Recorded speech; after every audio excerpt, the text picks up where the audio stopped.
ভারতবর্ষ। ভারতবর্ষ মানে কোনো আট পেপারে আঁকা জল রঙের ছবি নয়। ভারতবর্ষ মানে শুধু হর্ষবর্ধন কিংবা বাবরের বিজয় বার্তা নয়। ভারতবর্ষ মানে বিজয় সিংহের সিংহল জয়ের সেই ফ্যাসিস্ট গৌরব গাথা নয়। ভারতবর্ষ মানে শুধু মীনাক্ষী পুরাণ কিংবা জামে মসজিদ নয়।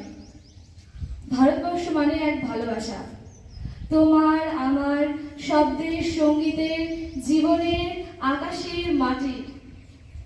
আমাদের প্রাইমারি স্কুলের কলুখা সাহেব সাদা ধবধবে দাড়ি, মাথায় পিস, রিল করাতেন আমাদের। ডান বাঁ, ডান বাঁ, ডান বাঁ, সহিষ্ণুে সতর্ক করতেন। বাবা সকল পার হাত মিলিয়ে মিলিয়ে ফেলো। সেই কলুখা সাহেবের গোড়ের মাটিতে আজ ফেরেশতার হাসি ভারতবর্ষের চেরাগ হয়ে জ্বলছে। বদরু মিয়া, তার হাতের কর্ণিকে শিব মন্দিরের গায়ে কত ফুল কাটা, আর তার জোগাড়ে হয়ে মশলা মাখছে ঈশান বাউরি। নিয়ামত শেখার গোকুল মাহাতো এক পাতাতনে ধান ছাড়ে, সোনালী গোবিন্দ ভোগে খাবারে ঠিকরে পড়ে সোনালী আলো। বদন মাঝি ডাক টানত যুবতী গঙ্গায়, বইটা ধরত হোসেনুর মাঝি। সামনে চলো মাঝি, সমুদ্রের কাঁচা কাগের গান, সোরাবালির স্বর আর ঘুটনি জলার ঘাট, সামনে চলো। আমার ভারতবর্ষ মানে কোনো গেরুয়া রাজনীতিবিদ কিংবা ইমামের নির্দেশিকা নেই।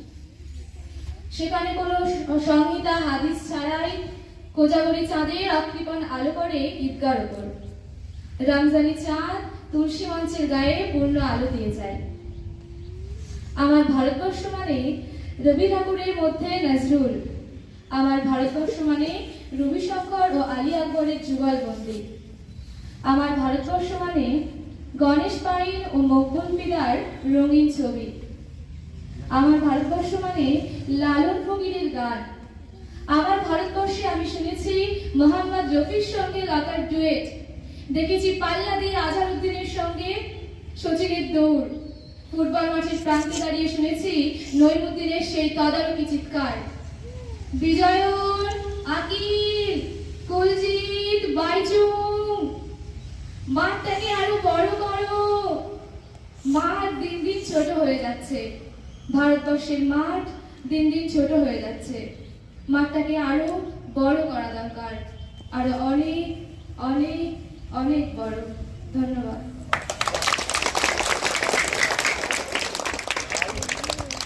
অসাধারণ একটি কবিতা।